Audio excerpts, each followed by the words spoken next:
Yes, I will do. So good afternoon, everybody, and thank you very much indeed for sparing some of your time this afternoon to this all-party parliamentary group for ethics and sustainability in fashion. If you would just like to introduce yourself on the chat function, please do, so we can see who's attending. In a moment, Catherine Harris, who's the co-chair, Catherine Harris MP, who's the co-chair of the group, will be doing an introduction, but I thought it'd be helpful if I just very quickly run through what's going to be happening. So first of all, we're going to hear from Catherine about what the purpose of the APPG is and the context of this report. My name is Joan Restrick, I'm the CEO of Hubbub. I'm going to run through the report recommendations.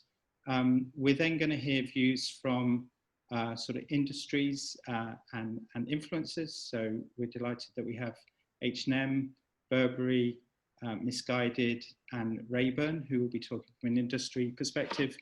And then Barber is going to be talking from a consumer and influencer perspective. So as you can imagine, there'll be a range of different views. If you have questions, please also post them in the chat function. And also, if you want to say who's posting the question, that would be fantastic. We're then going to have a very short break while we sort of work our way through the questions. And then there'll be a hosted question and answer session where we're expecting Baroness Young of Hornsey to chair that. And then we'll be wrapping up at the end with a summary of where we go next. So I hope that's what you're all expecting, and we're looking forward to a very lively debate. Catherine, I'm hoping you're there and I can hand over to you to do the introduction to the whole event. So Catherine, over to you. I don't think she's here yet. I can't see her on the list. This is Tamara Gingick. I'll start my video just in case anyone can see anything, but I don't think they can because the screen's being shared. She's on her way in. I know it's been a very busy time in the Houses of Parliament and working remotely, and everybody's back to back.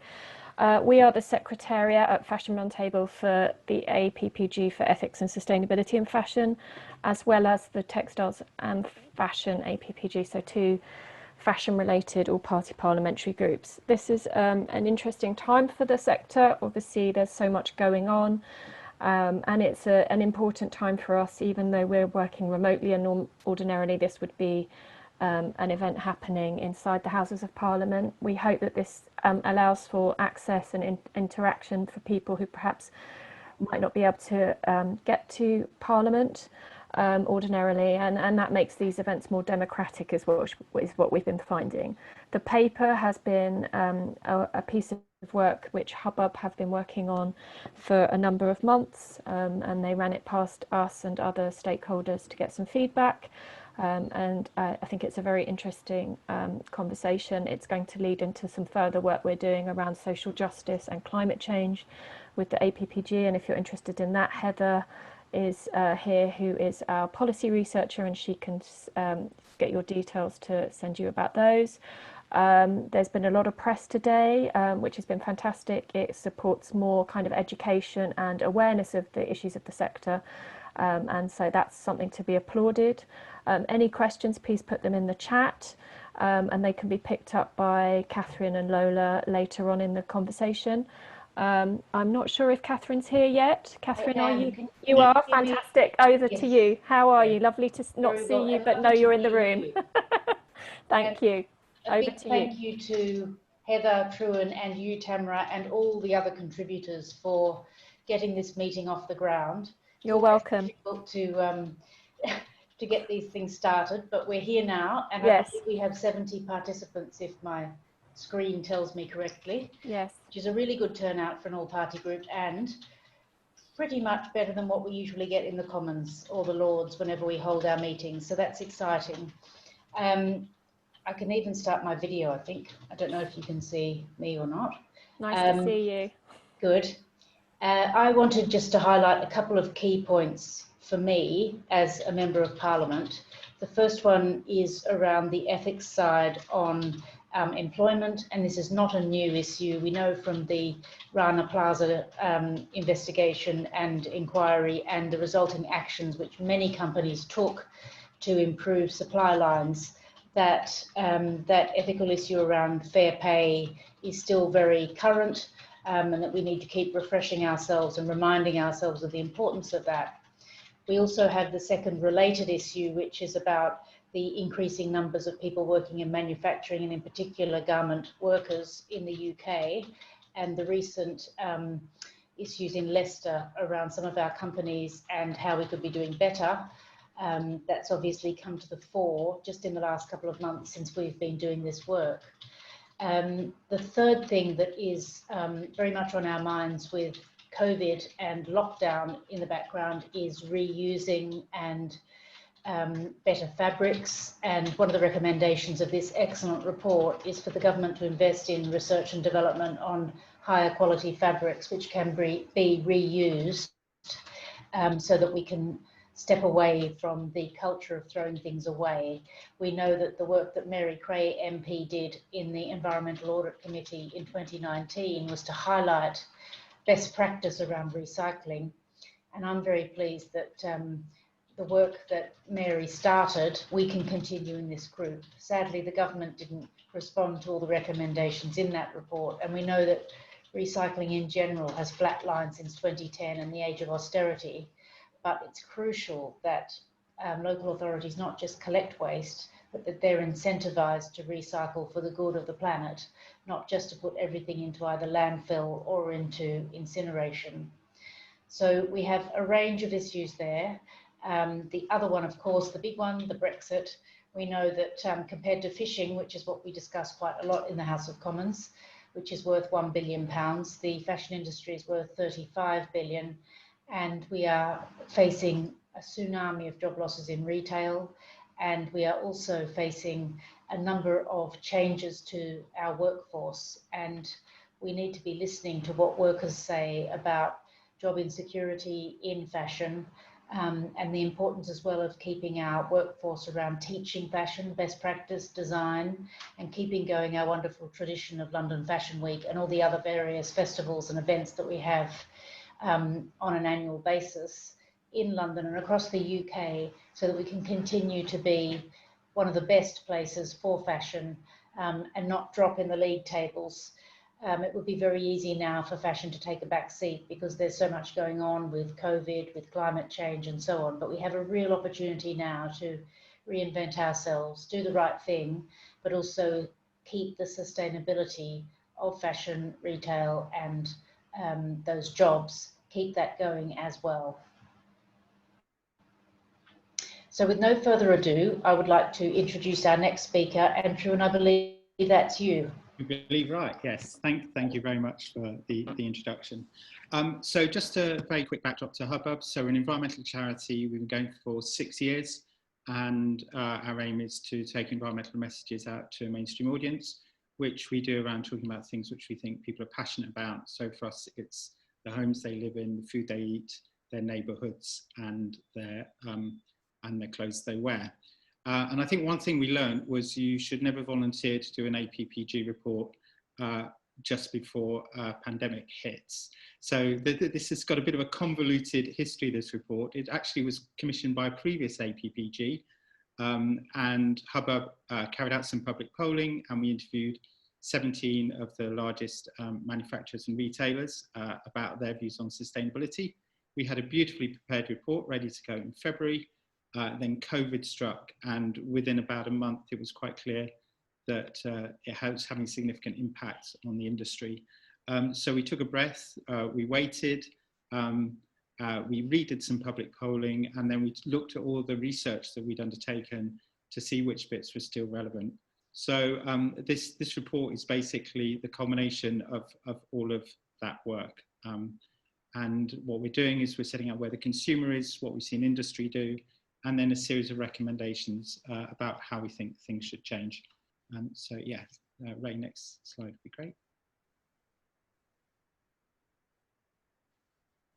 So the first thing we did, as I said, was to, last month actually, survey 3,000 adults through census-wide, and this was about the 4th survey we've done during COVID to try and understand the mood of the public. The other surveys had told us actually that people's values had changed quite significantly. For example, around food, people were starting to see the importance of valuing food and were reducing the amount of food they were wasting. They were starting to ask questions about people, companies that were trying to sell stuff which they felt was frivolous and not needed. They started to value things a lot more. They started to value green space a lot more, and they started to question actually a lot of their previous consumer habits. Now, how many of those will stick is uncertain, but we definitely saw through all the polls we did that the public's mood shifted and its consumer patterns shifted quite significantly. So when we delved a little bit more into this, into the fashion side of things, which the next slide shows, there's things that I'm sure all of you are aware of and have seen, which was about 1/3 of people reported buying less clothing, partly because they weren't going out so much and they didn't need it so much. So, but also that they started to shift consumption patterns to things which they felt were more immediate and of more importance to them. About 2/3 of people started talking about liking to see things slow down, and that's not just in the fashion industry.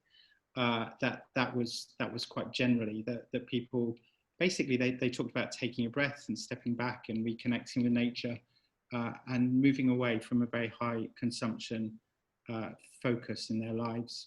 And then we also saw people realizing that actually government could have a significant role to play. I think what we've seen during COVID is, the old political rules have been thrown away, and a government that perhaps is traditionally known for not wishing to interfere in the way people live or to interfere in the running of the country absolutely had to. And there was a desire for that intervention by government to do good, and in particular around more green, high quality jobs in the UK, and sort of more ability to recycle and look after things in the UK rather than exporting them. So there was definitely a shift in the consumption mood and habits of people. And that was only a month ago that was still happening, as the lockdown at that time was easing. Next slide, Sarah. And we definitely saw that people wanted companies to do the right thing, particularly women. And the big message that we got was that people started to understand the importance of all sections of society. We started to clap for the NHS, we started to realise the importance of delivery drivers, and that message of we've got to look after people better came through very, very loud and clear, and particularly around the fashion industry, the big desire of people that you have to look after your employees, you have to look after your supply chains, and I think that mood is probably fairly permanently embedded now. And also people wanted it to be easier to make the right decisions. So they wanted clearer labelling. They wanted to feel that they were doing the right thing, and they wanted help in being able to do that one. Next one, Sarah. And as you know, or many of you will know that, it's really hit the fashion industry. It's estimated that the apparel sector in the UK will be the worst hit, with a decline in spending by around 1/5. And I think there are a number of reasons for that. Obviously, we've seen the assault on the high street and retailers, and we've already seen businesses sort of suffering from that. But I think for the fashion industry, which has traditionally had quite a murky supply chain or confused supply chain, and in some cases, to be frank, quite an exploitative supply chain, that is actually really became apparent, and its impact on workers when demand suddenly dropped. And we've seen the success of the Pay Up campaign in making sure that brands are covering the costs that they'd incurred and that the materials were bought. But there was an awful lot of conversation right at the beginning about, is the supply chain being treated fairly? And I think that's made people sort of question some of the ethics of the sector. Next. But on the upside, We're seeing a growing number of businesses really starting to understand this and take a lead. And I think two of the things we're certainly seeing is the industry starting to slow down a bit, so perhaps reducing the number of collections they have. So Gucci made a big commitment on that, thinking about how they can build clearer and better supply lines, which are more efficient through digital, which is what Ghani have done. And just looking at how they can really sort of be smarter in the supply chain. And then we're also just starting to see other governments start to take this issue seriously. So the French government has made a really major commitment around how to build back greener and more sustainably, and to make sure that the circular economy is at the heart of that. So I suspect across Europe, we'll see more governments starting to take that lead in sort of driving a greener build back. And then in the conversations that we've had with lots of industries, we're starting to see certain things happening across the industry sector. So we've seen that businesses have started to place people at the heart of what they do. They've started to talk about resilience a lot more, and the progressive companies are talking about resilience and being able to cope with future shocks. We've seen that businesses that have a strong purpose have been able to react more quickly to the COVID impact, that those that have had a purpose have also had closer links with their customers and have had more customer loyalty. So what we're seeing across business as a whole is that there's obviously huge financial pressures at the moment, but many businesses are starting to react in a really sort of progressive way to deal with that. And I think perhaps the fashion sector could have a look at other sectors, particularly maybe the food retail sector, which is really taking a progressive stance and trying to build a much more resilient model heading forward. So all of those things led us to look at, well, what is the role for government? What is the role for industry, and what can consumers do? And I think the key thing for us on government is this really should play into the whole levelling up agenda. It should play into the creation of more green jobs, and it should play into the agenda of trying to hit sort of fairly difficult environmental targets. So we do see government has an opportunity to protect and enhance this very important sector of the UK's economy, but it needs to do that in a much more progressive and strategic way, perhaps, than it has done to date. And I think that's one of the core calls of this parliamentary report, is that we would like to see government speeding up investment for businesses into the research and development of sustainable fabrics. All the research we did said that industry is really interested in this area, but the costs are kind of prohibitive and the scale is too small. And this is part of their research, which does need a real kickstart in terms of sort of government investment to help create more sustainable fabrics. We also heard from industry, and this was a view shared by consumers, this desire to make sure that fabric is reused as best as possible within the UK, and looking at having a much more circular economy rather than the approach at the moment, which can be let's send it overseas and hope somebody else deals with it. We think that there's massive opportunity for investment in new sort of types of startups. The fashion industry has a history of innovation and creativity, but that innovation and creativity can be through sort of more innovative business models. So we're starting to see rental models and other things appear, but more could be done in that area, we feel. There's definitely a skills agenda here. If we do bring these sort of jobs back to traditional areas of the UK where the textile industry was always strong, we need to invest in skills, because there's a real skills deficit at the moment. And then we also think there's a role for government to sort of try and help industry work better together, to try and sort of push the industry to collaborate more, to create much clearer information for consumers. So those are the things we think government should do. For industry, again, this builds on what we've seen from other sectors, but placing people and communities at the heart of the strategy has to be absolutely core. And for the fashion industry, that must be looking at supply chains, building more transparency, more resilience and more social justice through supply chains than is currently happened to date. Helping consumers make more informed decisions, creating more resilient business models. Now, the industry is sort of like coping with a huge financial shock at the moment, but a resilient business model should look at future shocks, particularly around climate. There was a report out just this week about water pollution. You know, so I think the industry needs to think about its broader resilience in terms of environmental and social impacts, as well as the immediate concern about financial impact. We do feel that the industry needs to collaborate more closely. I know there's lots of collaboration going on, but you know, a lot of this is about reviewing the way the industry works to sort of shift to a more sustainable business model rather than the increasingly fast fashion model, which we don't think at the end of the day can be sustainable just because of its inherent way it's designed. And then finally, for consumers, well, for a consumer, I think there's basically three things. One is to think about how they use clothes and sort of get the most value from clothes and sort of their relationship with clothes, and just to look after them more and not to sort of buy and throw away or buy and return if you've only worn them once or don't wear them.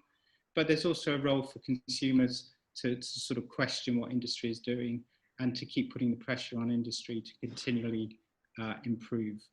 So the report's available for everybody to see, but that was a very quick run through of what we think are sort of the major findings from the research we did. And we put it out there really as an opportunity to provoke debate, to give some thoughts on where policy could go, and to try and encourage, you know, the rebuild from what has been a pretty devastating period for the industry in a way that is more sustainable. So those are cards on the table, that's our view. So I'm now going to hand over to, first of all, 4 fairly different companies to get their response and perhaps to hear what they're doing as part of this journey. So Georgina Autier is the Transparency Strategy and Engagement Lead, long job title, at H&M. Georgina, do you want to just start off with sort of 10 minutes of what you're doing and your thoughts on where we are at the moment? Thank you. Absolutely. Thank you so much, True. And thank you for having H&M here, and indeed H&M Group. Just to clarify, H&M is one of 8 brands under the H&M Group umbrella. So I am here on behalf of all of them. But huge congratulations as well to Hubbub for doing this really important piece of consumer research and a great report. So for the group, we really feel that there are many elements of the report that align with our own work and our own approach to sustainability. We fundamentally believe that the need for businesses to take responsibility for their impacts on the planet and society has absolutely been brought into focus in the last couple of years. And as the report explains, COVID has really enhanced this considerably. But for H&M Group, the concept of working with both environmental and social sustainability in mind is not something new for us. We've been committed to embedding more sustainable ways of working into our business model for over 25 years now. And that's really for 2 reasons. Number one, we fundamentally believe that sustainable fashion should be affordable and accessible to all. It shouldn't just be a luxury available to the few. Everybody should have access to sustainable fashion. And number 2, we are fully aware that we are a huge brand and therefore we have a huge responsibility. And, you know, the awareness of our responsibility is why, you know, we started working with organic cotton back in the early 90s, and we continue to be one of the world's biggest users of organic cotton and BCI and recycled cotton.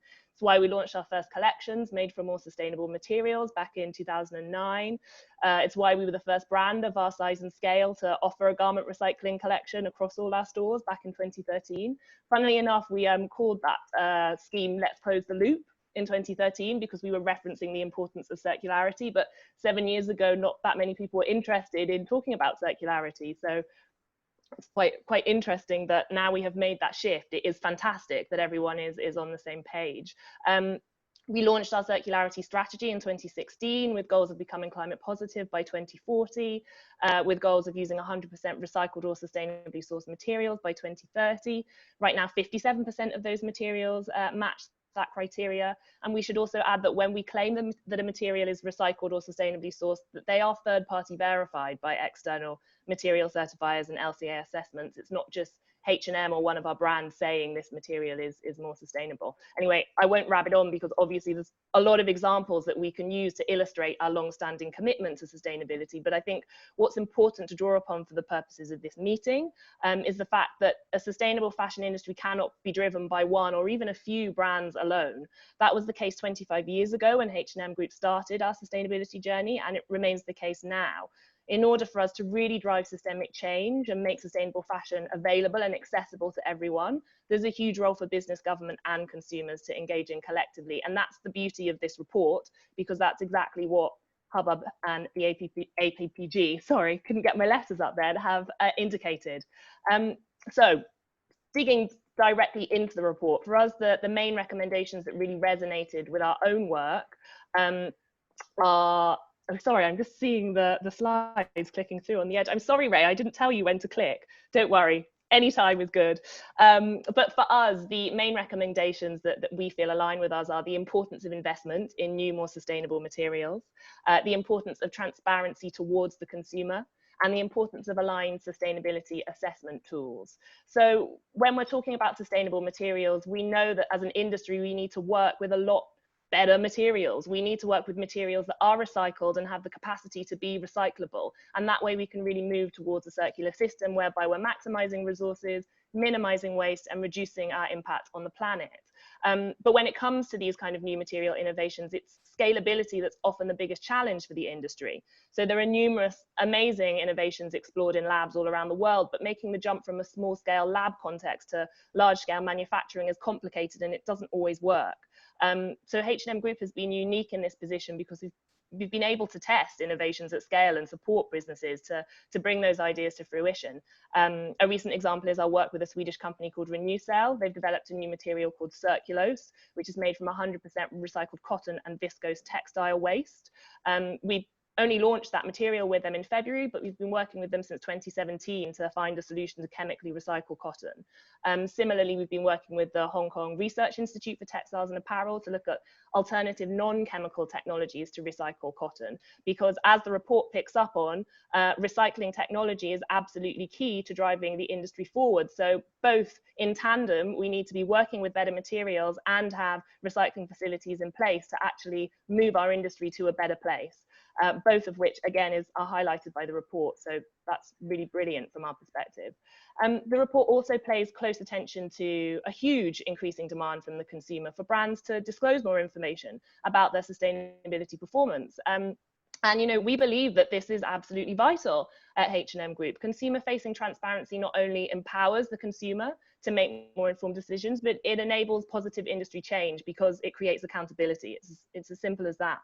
At H&M Group, you know, we've been working to increase our level of transparency towards the consumer as part of our strategy for many years. We fully are aware that we're huge. We have 6 brands here in the UK. We have 8 brands globally. We employ over 170,000 people across our stores and offices globally. 10,000 of those people are here in the UK. And we have, you know, 1.6 million garment workers who are producing on our behalf in factories all over the world. Our responsibility is undeniably huge and far-reaching. So of course, our customers want to understand what our business is doing. Of course, they want to know who made their clothes, where their clothes were made, what the impact of the clothes were on planet and society, if those garment workers were paid a fair living wage. Of course, they want answers to all of those questions, and we absolutely want to fulfill this demand. This is part of our strategy, and we're fully committed to increasing disclosure of sustainability performance. And that's exactly why we were one of the first brands to share our supplier list back in 2013. One of the first brands that is of our size and scale to do so. So currently we disclose 100% of tier 1 suppliers, and we disclose tier 2 suppliers that represent 67% of our production volume. We're signatories of the Transparency Pledge, of the Open Apparel Registry, and actually, Ray, I'm going to ask if you could click through about 5 slides. I'm so sorry I've not been doing this along the way, but just back one would be great. This slide is indicative of a large piece of work that we launched last year, which is our first really big piece of customer facing transparency work whereby we are allowing customers to see where every single product on hm.com is made, the name of the factory, the address, the number of employees, and the full material composition. Now, yes, this is just tier one. Yes, there is a lot more information that we could be sharing, and we will start to share because we are committed to continuing this journey to share more with our customers.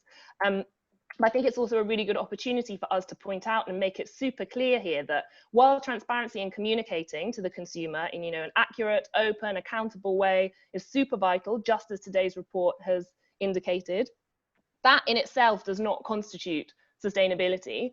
Transparency does not equal sustainability. And that's not something H&M Group have ever claimed. It's not something we ever will claim, because we truly believe that transparency is an enabler to drive sustainability. And that's because it creates accountability, it empowers the consumer to make informed decisions, and that drives industry change. And I think it's really important that we make that bit clear. And then we really feel that the reference to the need for a global alignment of sustainability performance assessment tools is something that H&M Group really agrees with. So we feel that without aligned tools and without a common framework to which all our brands can work towards, to which all brands across the industry can work towards, there can't be true comparability of sustainability performance across the industry.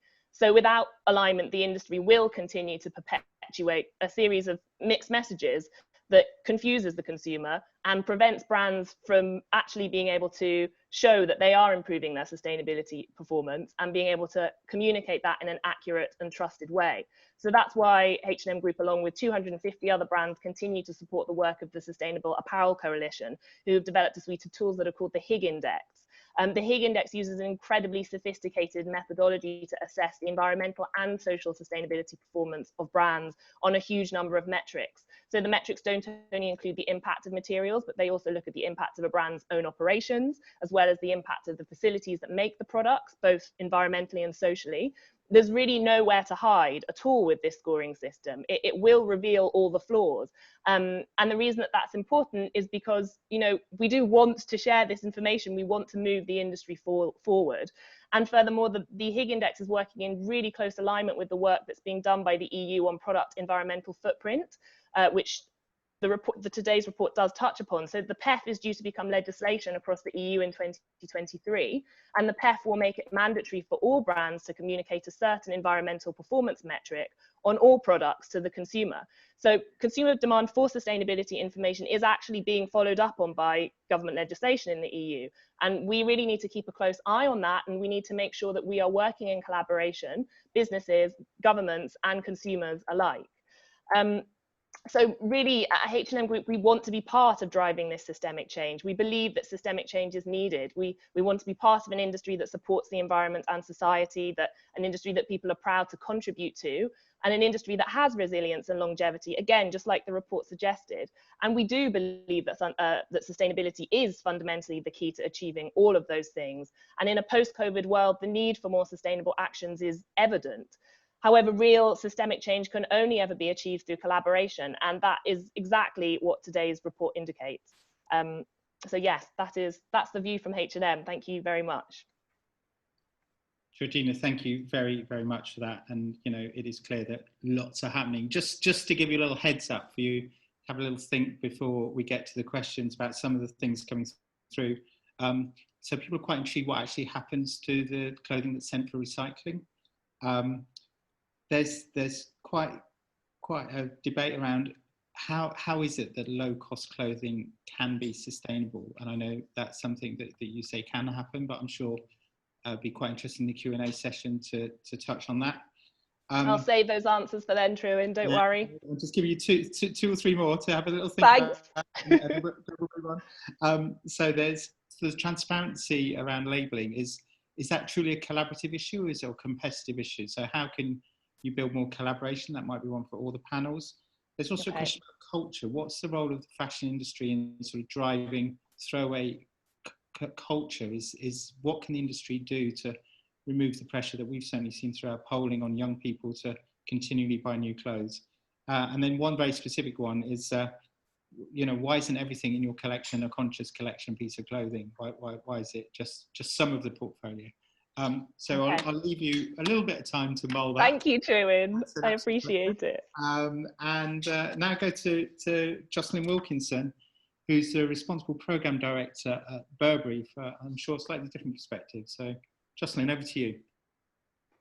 Hi, thanks very much, Trewin. Can you hear me? Good. Okay. I do not have slides, just a disclaimer, because I was worried about my ability to manage the flow between my speaking and my slides. So I'm just going to free for all, if that's okay. So I think it's really important to sort of set out where Burberry is. But before doing that, I really want to thank you for involving us in the effort to put the report together. We were involved right at the beginning, and obviously there was some challenging periods in February, but I'm really glad to be involved, and broadly very much aligned with the recommendations that were made, that we sort of see as consistent with the programme that we've had for now 15 years, and plenty of synergy between our kind of upcoming programmes and the recommendations that are being made. So I think it's really useful to have a thoughtful piece that actually centres on the consumer and what the consumer has to say, and then brings that to the attention of both brands and government, manufacturers and consumers, in a helpful and sort of digestible format. So I'm really grateful to all who've been involved in the effort. So thank you very much. So I guess from a Burberry perspective, as I said, we've had a programme for 15 years, deeply committed to social and environmental responsibility as a kind of key tenet of modern luxury. I'm really thinking back to when we launched the strategy that we're currently working on, which was launched in 2017. We had to really drill down into what are the material issues for the fashion industry and for our business within the fashion industry, because we are slightly different to some of the other players who even are speaking today in terms of our size and so on.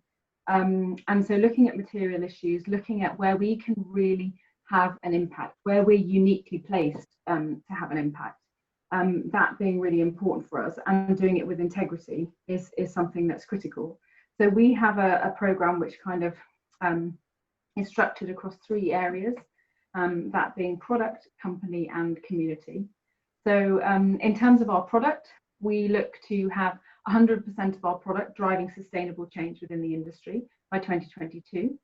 And currently we're at around two-thirds of our products carrying positive attributes, which is how we drive that change.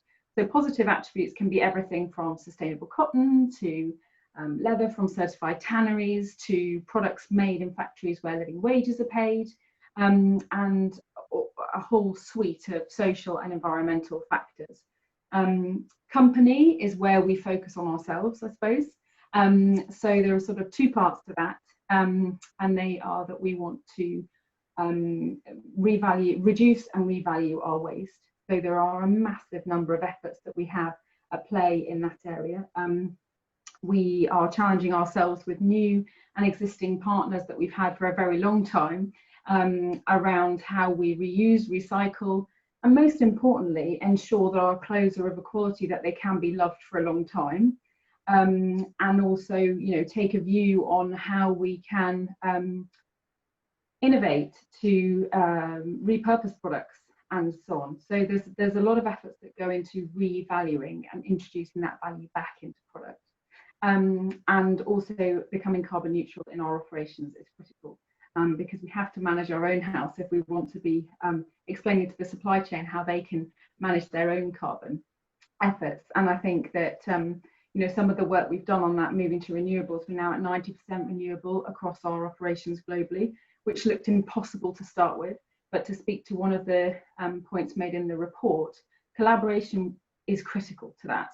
If we weren't involved in the UN Fashion Industry Charter, if we weren't involved in RE100, for example, none of those things would have been possible. They didn't look possible when we set out on this journey, and they are now. We've reduced our market-based emissions by 86%, so great progress there. But you know, there's plenty more to do, and I think, you know, I really want to make the point that we're here learning and listening, because we certainly don't have all the answers, but we're very ready to understand what solutions others have found and share the solutions that we've found, if indeed they're useful for colleagues within the industry. And the third element of our strategy is around communities. So we aim to drive positive impact through 1 million people.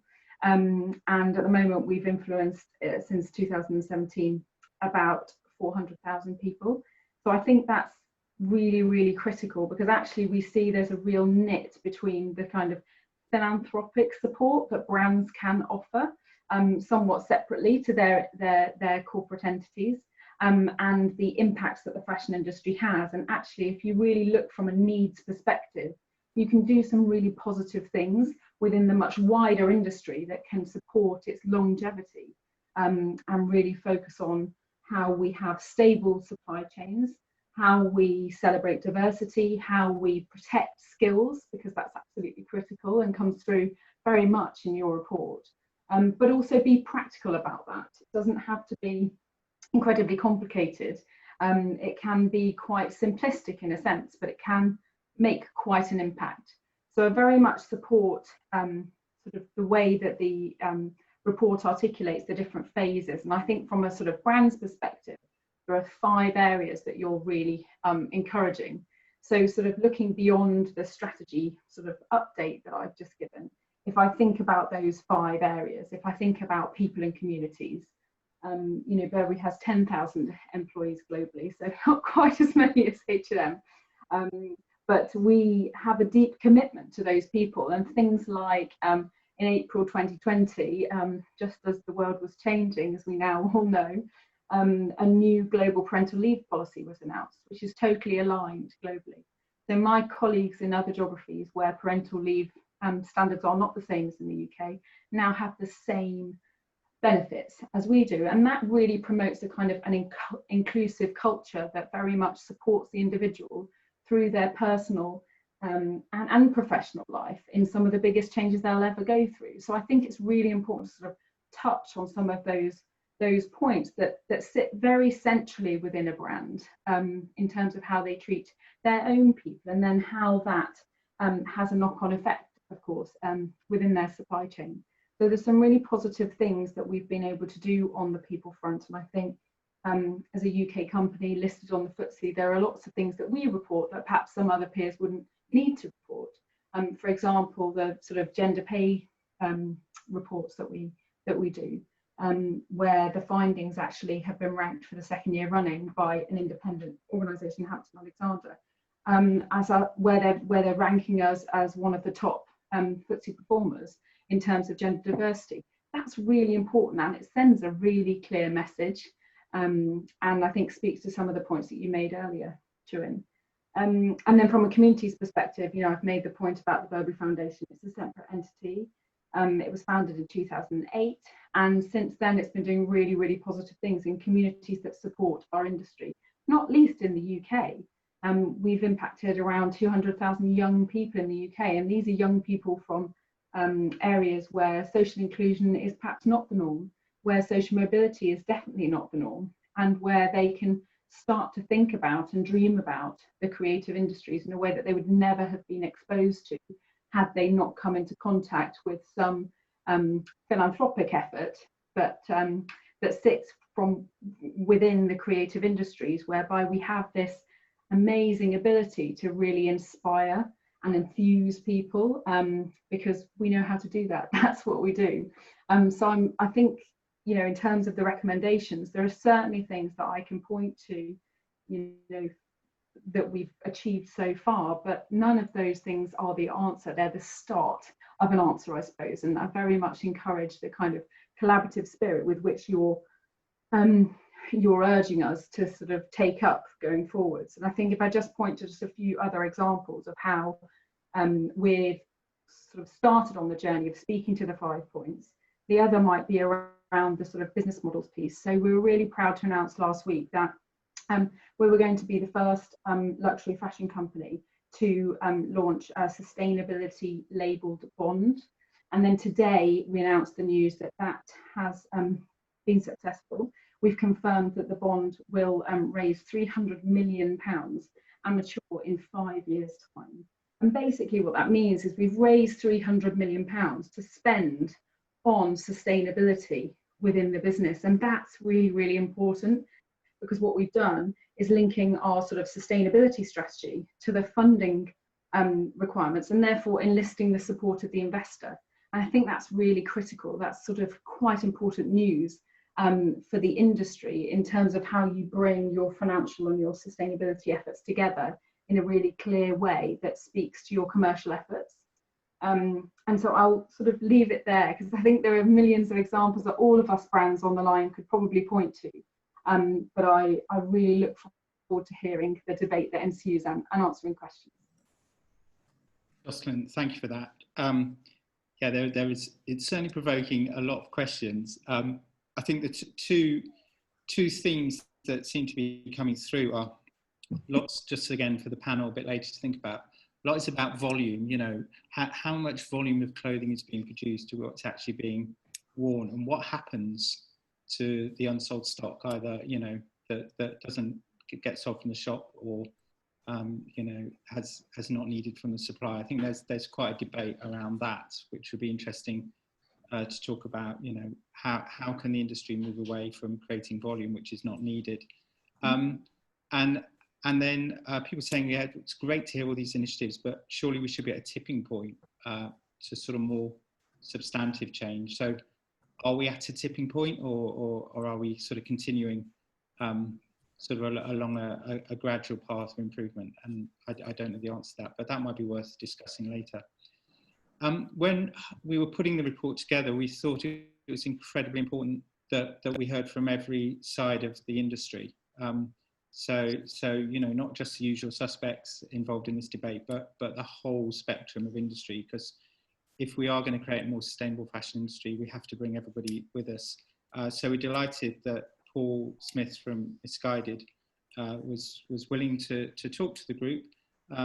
So Paul, oh, it says there, you're head of sourcing and product and technical at Misguided. So Paul, can I hand over to you to hear from your perspective, please? Thank you. Yeah, sure. Thanks very much, Stuart. I mean, firstly, from Misguided's perspective, we are very welcome to see the release of the report today. And we're also very welcome that you've invited us to participate in this event. In terms of our business model, in terms of our scale, we are a completely different business to the likes of Burberry and H&M. You know, we are significantly smaller.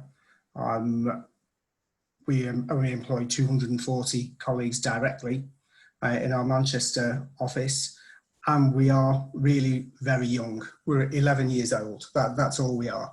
So in terms of history and resources, you know, we're at the very start of our journey as a business.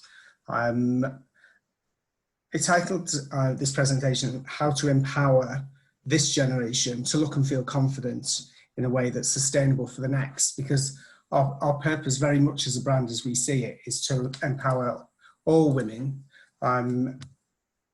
inspiring self-confidence in mind, body and potential.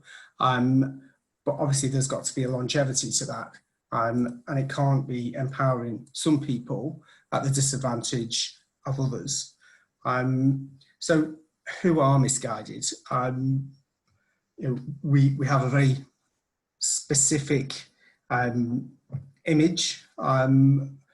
Many people might not be as aware of, you know, how far our sales reach, but we are a global fashion brand, and we're inspired by millennial women, women with edge, who are looking for freedom of expression. We would say that we are a very inclusive movement. In terms of our size offer, we go from a size 4 up to a size 28 in some ranges, and we cater for all body shapes. And diversity is really key for us, as well as standard UK sized body. We cater for tall, petite, maternity, plus, curve, and now even down to skin tones. You know, feedback from our customers are, you know, nude. What does nude mean? well, to most people in the UK from a specific background, it's a pale pink, but we sell globally. So nude is different things to different people. We now have 8 nudes because we need to be inclusive. We are very fast growing. Anybody who might have seen our TV programme, which has aired the last month, we did talk about the financial setback we had a couple of years ago, and it was a serious financial setback. But we're back on our feet, we are growing, we're holding our own in this very difficult climate. And we do have an aspiration to be a leading fashion retailer and deliver affordable and commercial fashion to our customers. And we aim to do that before trends hit. And again, as my peer from H&M said, there's nothing wrong with retailing affordable clothing. Fashion should be democratic. It's not something that should just be open to anyone. Freedom of expression, health, well-being, all of that is really important to us. So where we sell over 180 countries worldwide, and we have dedicated websites in the UK, the US, Australia, France, Spain, Ireland, Poland, and Germany. And we have a following of 8 million social media fans worldwide across multiple platforms. We also sell via other well-known platforms such as Zalando and ASOS, and we've also got a burgeoning franchise business to take us into markets where e-commerce is perhaps not quite so prevalent. So that's mainly in the Middle East and Asia. So as I said, we've been trading for 11 years. We're very young, especially relative to my industry peers here today. And we started out selling product that was bought as stock. But obviously, if you have aspirations to be a credible brand with purpose, that you're going to want to move into your own designed ranges. And after the first few years of trading, when finances permitted, we started to build a team of designers, buyers, product techs, etc. And we also needed a supply base. I don't think it's any secret that we do source from manufacturers in Leicester. It accounts for about 20% of the product that we sell. And the introduction to the manufacturers that we worked with in the early days was very much through the wholesalers that we purchased product from previously. So in the beginning, obviously, there was a ready-made solution for us. But the old phrase, buyer beware, definitely comes into mind. And around 2017, as a business, we started to hear issues and rumblings about the treatment of workers and illegal employment practices in Leicester, which culminated in the 2017 Dispatches documentary, which also generated negative publicity for us. And that was at that point that we realised actually we need governance around our supply base, and we need to put some resource there. So we had an ethical trade manager, we joined SEDEX, we joined the ETI, we created a set of ethical objectives for ourselves and our suppliers based on the ETI-based code, and we incorporated those into our supplier contracts. And then we also started to audit suppliers that we bought from. It was also at that point that we rationalised our supply base and introduced the concept of fewer, more meaningful relationships into our sourcing strategy. And that concept still exists today. We still work with that. But even that wasn't enough. And 2 years ago, we were called to give evidence alongside our industry peers before the UK government's Environmental Audit Committee, which was investigating the social and environmental impact on UK industry from the fashion sector. being honest, we seemed to emerge from proceedings in a reasonably positive light, but it wasn't a pleasant experience. And we experienced subsequent negative publicity again, due to a perceived lack of transparency around our supply base, the fact that we didn't respond well to questions from NGOs and other stakeholders about our sourcing practices, and that we were not seen to be a very ethical company. But you can always turn a negative into a positive, and at that point, that's what we decided to do. We used the experience of going before the Environmental Audit Committee as an audit on ourselves. We did a lot of internal reflection, and we knew that we could be better. So at that point, we decided to choose our attitude and our strategy, and that was very much about turning that negative into a positive within our business. We decided that we would demonstrate by actions that our brand had integrity, and we set out to be better. And that was as much for ourselves as it was for our customers and our colleagues. 2018, though, did see us in that fairly well publicised tight spot now that certainly was highlighted in our show. And many colleagues were faced with redundancy. But having had that period of introspection, we recognised that the one thing that we couldn't do was not invest in ethics and sustainability. And at that point, we decided that we would widen out the concept of ethical trade within the business to CSR. And we also recruited a sustainability manager and established a CSR governance board to actually oversee what those people within my team were doing and to hold us to account. So the last 2 years, we believe that we've come a really, really far way. We've joined and actively participate in the GLA public-private protocol. We've engaged with Labour Behind the Label, Clean Clothes campaign, Changing Markets. We've also engaged with Sarah Thornton's office, with Matthew Taylor, who's the Director of Labour Market Enforcement, and with Leicester City Council, and we continue to do so. We've also joined Fast Forward, the Forensic Audit Initiative, and we've made membership of Fast Forward a condition of trade for all of our UK suppliers as part of our overall sourcing strategy. We've also very recently signed a transparency pledge. We've mapped and published all of our tier 1 suppliers with a commitment to map and publish tier 2 by April of next year. We also have moved to external audit by third parties now. We don't do any auditing internally with our own staff.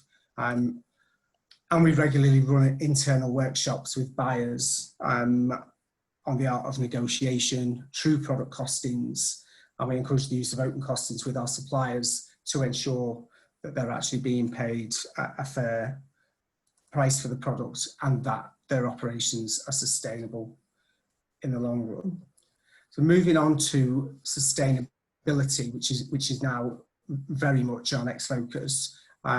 We've just got to take CSR as a given, and that will continue, but we need to advance now in terms of sustainability. We've just widened out the remit of CSR board, the governance board, and to a bigger remit of ESG, and that now holistically spans the whole of our business. It's not just about products, and our ESG strategy will be signed off later this year, but it's based on a few honest, simple principles within our business about being clear and simple, and we want to deliver initiatives with pace, but that are sustainable. Wherever possible, we want them to be cost neutral. Demonstrating our ability to deliver through innovation and creativity. We don't want to buy our strategy, and we recognise that collaboration with other brands and organisations is key. we've done a lot of work up to now with regards to sustainability of our packaging. But the main focus going forward is going to be on the fabrics that we use. Last week we had a meeting, our first meeting, organised data diary with the first meeting for the Better Cotton Initiative, and we're looking to become a member in 2021. And we're currently going through all of our ranges to see how quickly we can move to a sustainable fabric base. And we've got quite high internal targets for that. And finally, we'd just like to dispel the myth that retailers in our space are seen as, you know, peddling fast, cheap, poor quality and disposable merchandise, because we do think that's unfair. We are fast, but we wouldn't say that we were cheap. We would say that we are affordable. We wouldn't say that we peddled poor quality. I've got a team of 22 technologists, work full time on delivering quality in our business. And our returns rate for faulty products is less than 1.4%. So our customers would appear not to think so too. I have really overrun. But I guess my final point would be that for us, what we've recognised is that communication is key. And that's the one area where we've been lacking. A year ago, we did set up a CSR webpage to list all the things that we've been doing, but it's not engaging. And that's another big area of focus in the next 6 months. We aim to have a much more interactive, engaging experience on our website to actually put out to our customers, stakeholders and anybody else who's interested in our business exactly what it is we're trying to achieve. And you know, if you're going to judge us and hold us accountable, then you know we can only demonstrate by what we put out there. And if we're not communicating that message, then silence equals inaction in many people's eyes. Thank you. Thanks, Paul. And it's always really interesting to hear a totally different sort of startup story from some of the more well-known and established, well, more established companies. So intriguing to hear. I mean, there were two big questions that kept coming through. There were lots and lots of questions, and some of them very relevant to the brands, each individual brand. So we'll definitely put those to each brand after this. But the two big ones were, you know, is the business model around growth, how is that sustainable? And I think that's a debate that's come out through a lot of the conversations. And in terms of diversity, yeah, how wide is that diversity reporting? You know, does it go through who's on the board, employee rates, employees sort of profiles and things like that? So I think there's plenty of scope. We're not going to be short of discussion, that's for certain. And now, sort of from the final industry perspective, in a very different industry, is Graham Raeburn, who's the performance director at Raeburn. Graham, over to you. Thank you, Trine. Good afternoon, everyone. Yep, my name is Graham Raeburn. I am the performance director here at Raeburn. Apologies for the sound. I am calling, for anyone that can see me, I am calling from our working studio. I'm proud to say we're back up and running again. This is actually the old Burberry textile factory, former Burberry headquarters as well. So it's super exciting to be in here making clothing again. Trine and Hubbub team, it's brilliant to see such a comprehensive report. I think Hubbub does an amazing job of making some difficult, prickly topics quite much easier and appealing to actually understand. So well done. And it's brilliant to see the report take a really end-to-end thinking, or more correctly, you should actually think of things as circular and regenerative thinkings as well. So here at Raeburn, with our ethos of remade, reduced and recycled, it's really refreshing to see a report published like this, and off the back of the 2019 report into the sustainability of the fashion industry. And looking through the report. Within the context of COVID and Brexit, it really was, it's really clear that the industry does need to shift quite radically and quite quickly. At Raeburn, we think of things through three pillars: craft, creativity, and community. And so similarly there, it was great to see some of those terms within the report, within the summary.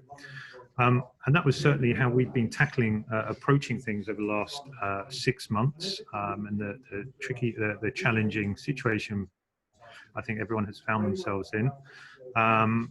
From a community aspect, we really have found ourselves in a much closer connection with our community, echoing Truen's initial opening statement about the importance and values around the way that people think about the things that they're consuming. I like the use of the term citizens in the report as well. Citizens and agents of change, people who can actually make a difference by what they're purchasing, what they're doing with it, and the feedback that they're giving. And this is true of our community, both locally, geographically locally, and globally through digital tools.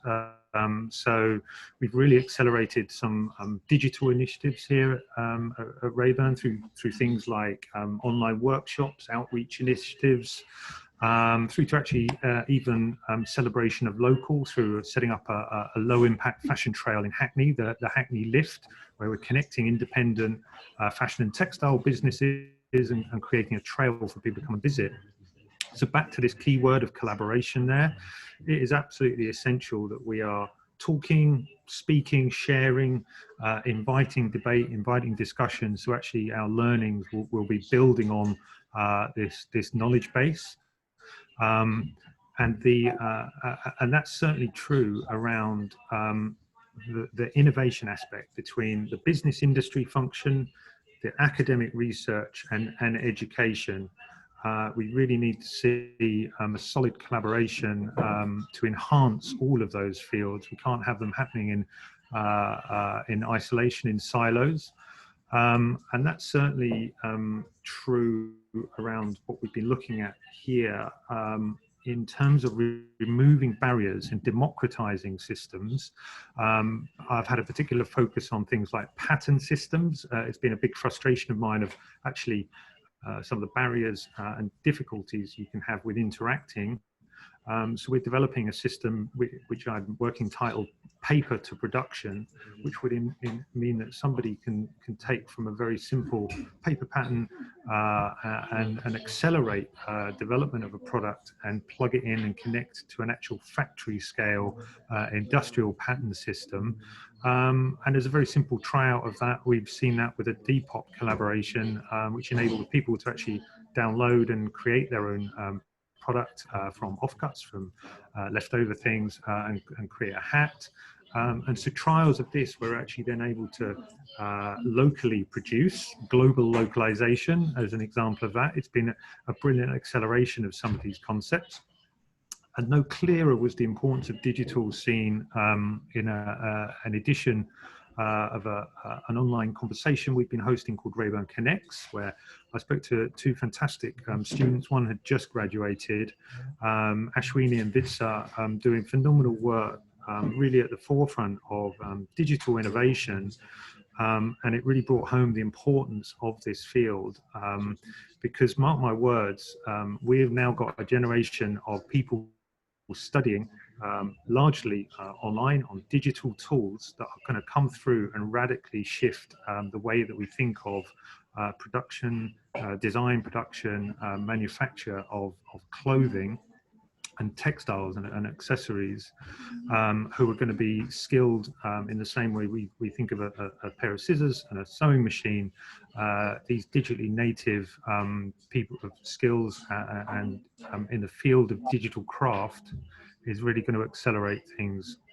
So it's going to be fantastic to see what happens in a few years' time there. Again, now the ability to work in very at huge amounts of distance, but equipped with these digital skills, are really going to radically shift things.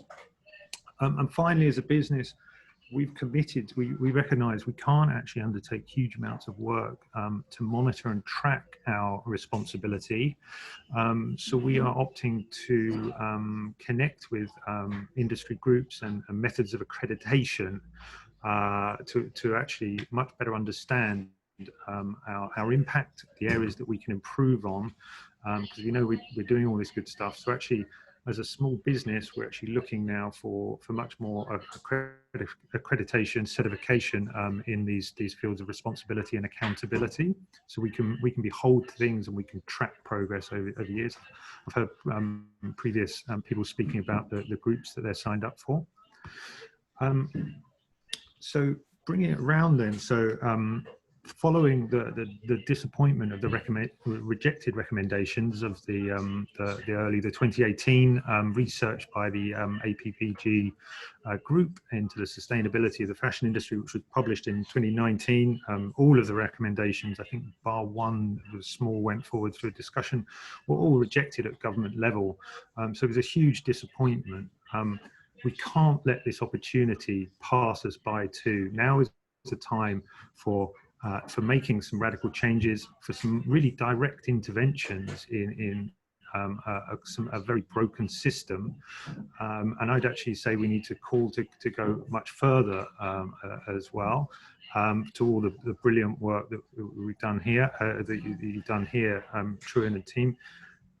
We have very good solid consumer laws in the UK around right to return, right to repair, but we need to ensure more about the quality of the product and the utilisation and ultimately what happens to it at the end of its life. How can we actually embed much better practice in this? I'm personally of the opinion that if you are going to create something, you should be responsible and accountable for that, wherever it is in the world, whatever state or form that it's in. If it's 5 years, 10 years down the line, when you're designing and creating that thing, are you thinking about what it's going to end up as?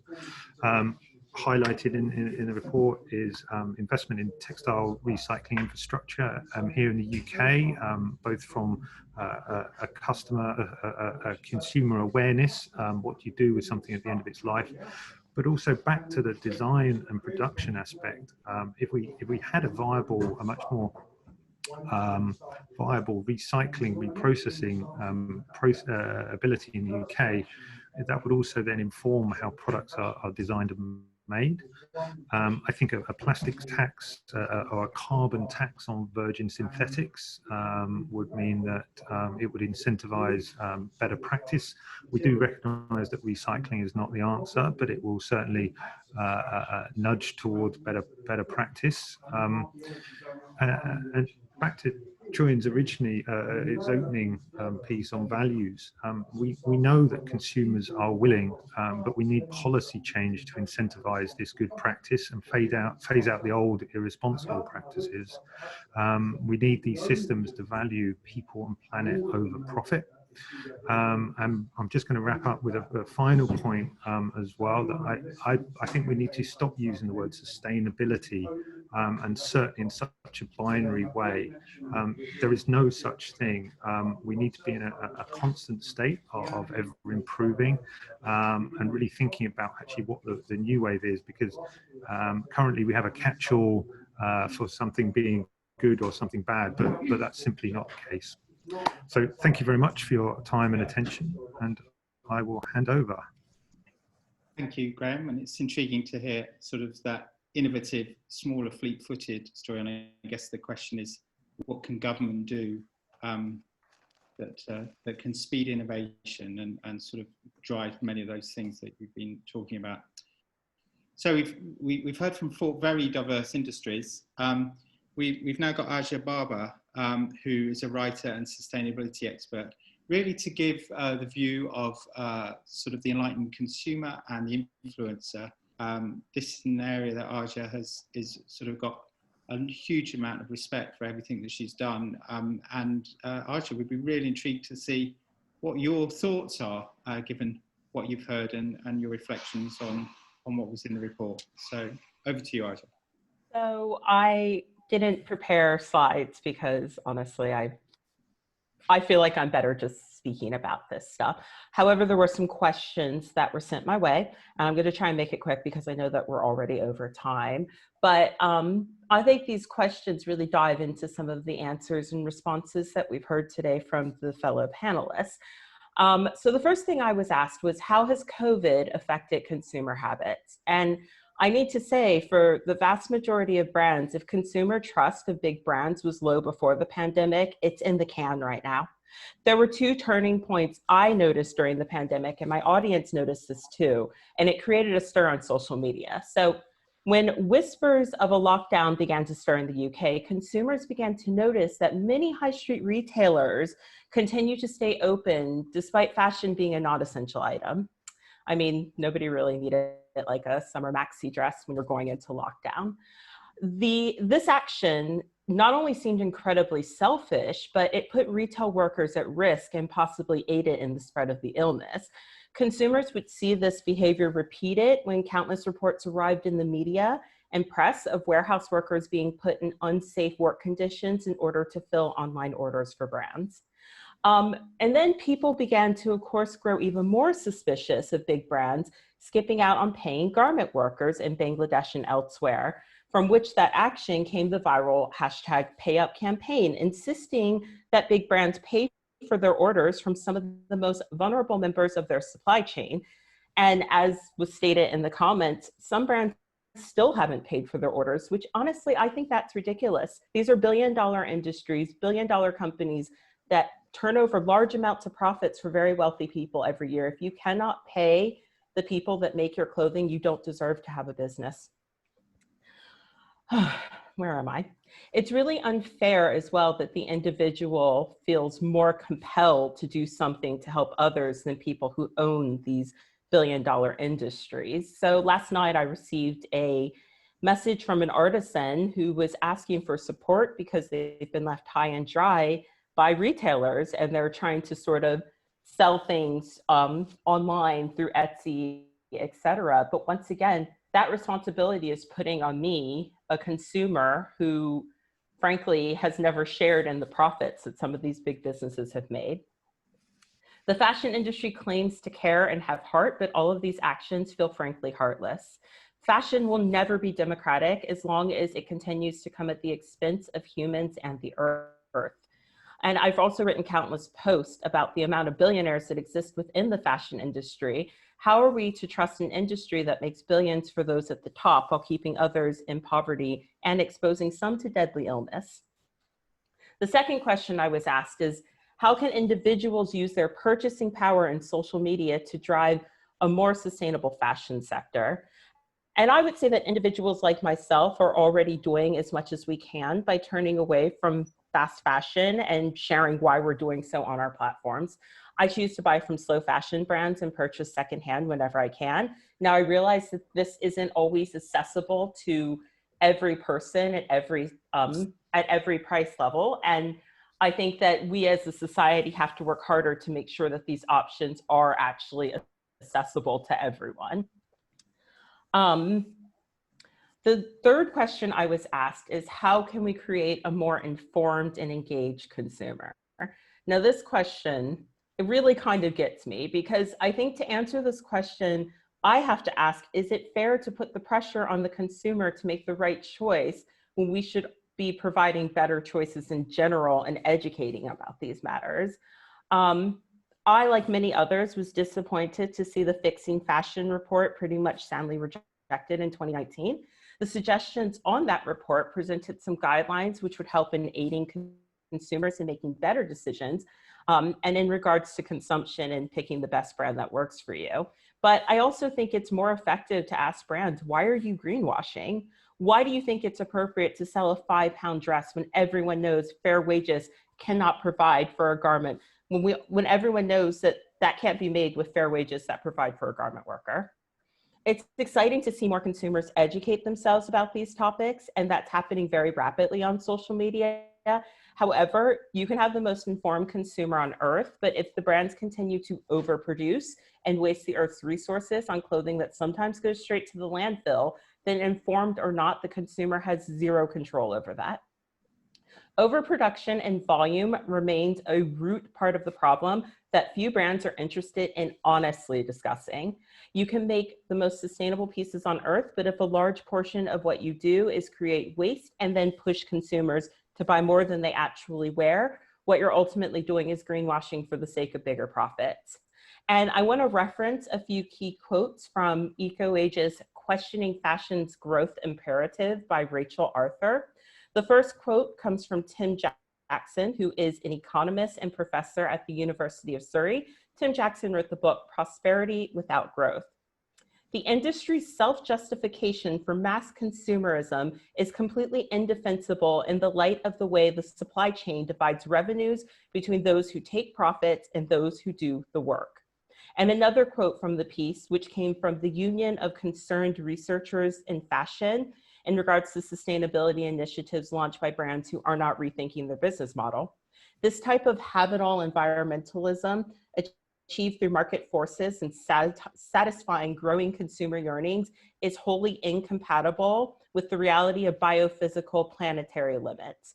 What that means is that if you claim that you are all about sustainability, but you are not rethinking your business model, then I think that you might not be telling the truth to the general public.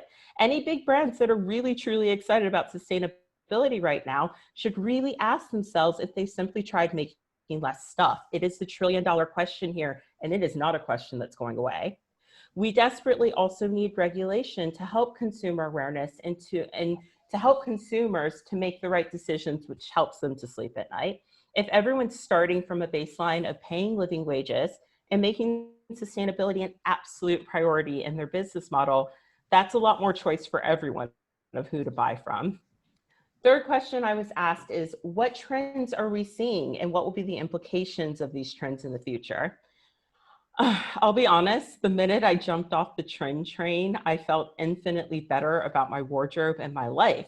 But let's be honest, that's the battery power that a lot of fast fashion operates on. As far as consumer trends go right now, it's refreshing to see more consumers participating in hashtag campaigns like Oxfam's Secondhand September. It's exciting to see folks exploring rental markets and diving into buying secondhand clothing online through various ventures like Depop, Vestiaire Collective, eBay. These are trends that I can actually get behind.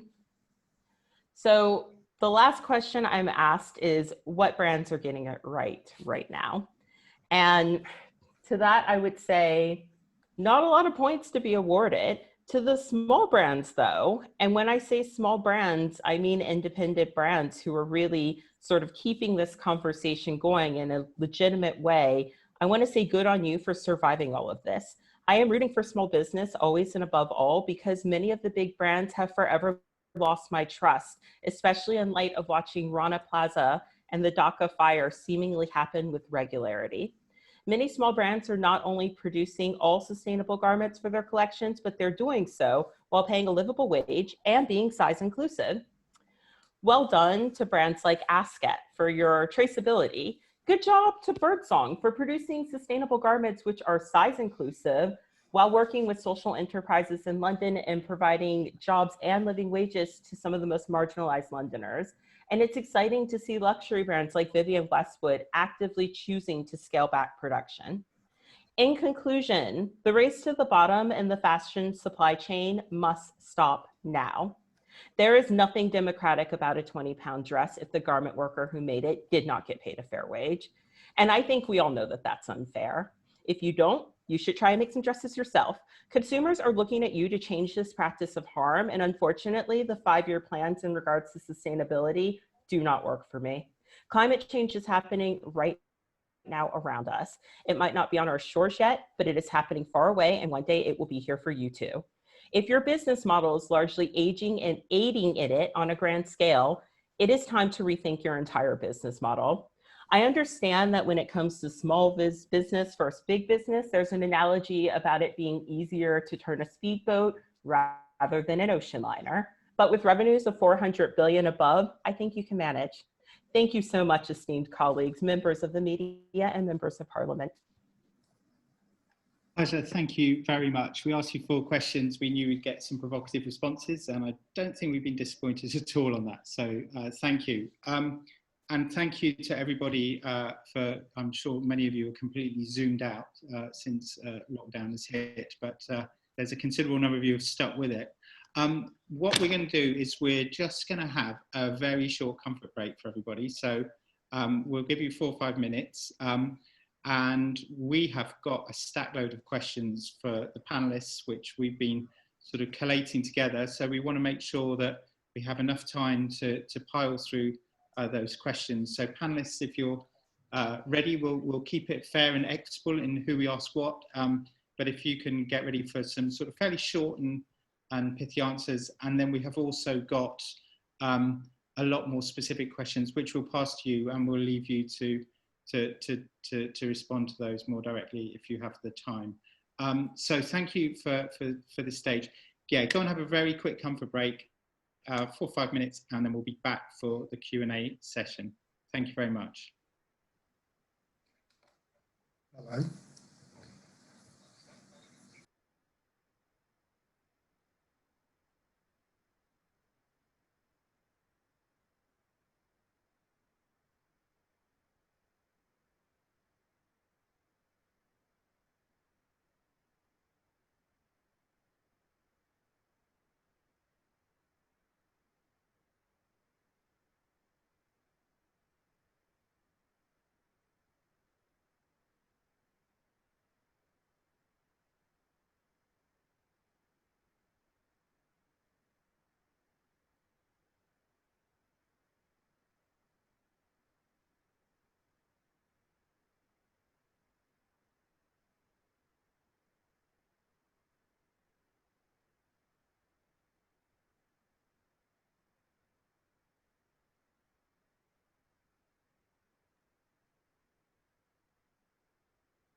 Well, welcome back, all of you who are still there. While you've been away, we've been racing through the massive number of questions that you've sent through. So if the 4 panelists from companies and Arsha are around. I'm going to kick off with first question to all of you, which came through continually in very many different guises. And I'll leave it to you to decide which one of you wants to go first. But the question was, how can a desire for continued growth ever be reconciled with a sustainable future in fashion? Can the sustainability measures that are introduced really mitigate against excessive product releases? And I think that just goes to the heart of the debate about sort of what is the core sustainability approach for the fashion industry. It's a pretty big question to start with. Do any of you want to kick off, and is it ever a conversation that you have within your sustainability strategies? I can speak on behalf of the H&M Group, of course. For us, really, the solution to this issue, as I kind of touched upon earlier, is circularity. Like, if we move from a linear business model to a truly circular business model, whereby we are maximizing our resources, we're minimizing waste, we are producing for demand, we are not overproducing, we should be in a position whereby we're not generating huge amounts of product that consumers don't want, and we're not generating waste. And then if we're working with recycled or sustainably sourced materials that have the capacity to be recycled over and over again because those technologies are in place, then we can keep reusing those fibers to make new products. So circularity is really, for a large brand like ourselves, the key to moving forward with sustainability. And yes, it's a huge discussion that we have continuously and have had for 2.5 decades. So yes, we are talking about it. And how confident are you that with all the steps you're taking that is a realistic ambition, and sort of what sort of timeframes are you? We have to be confident, Truan. We really do have to be confident, because at the end of the day, this strategy is what underpins the success of our future business. Sustainability is obviously something that is essential to be embedded into a business from the perspective of doing the right thing, and from the perspective of taking responsibility for the planet and the society, but also from a business perspective. We brands will not be around if we're not investing heavily in sustainability right now and making it a core focus. So it's absolutely essential. So we are positive that we will move forward with our strategy. We have to. And have you got a rough time frame about when? Is it still? Well, we do have timeframes for varying goals. So as I pointed to before, all of our material should be recycled or sustainably sourced by 2030. We're at 57% now. We want to be in a position where we're climate positive by 2040. En route to that, we should be climate neutral by 2030. So climate positive meaning that we're removing more greenhouse gas emissions from the atmosphere than our supply chain actually creates. So we do have set time-bound goals. We have goals when it comes to circular packaging. We have goals when it comes to traceability levels. And of course, now I'm just talking about the environmental impact as well. We also are working heavily on the social side as well, and are incredibly invested in ensuring that garment workers do receive fair living wages, which are a fundamental human right. So yes, all of these things are incredibly important and absolutely on the top of the agenda for H&M Group.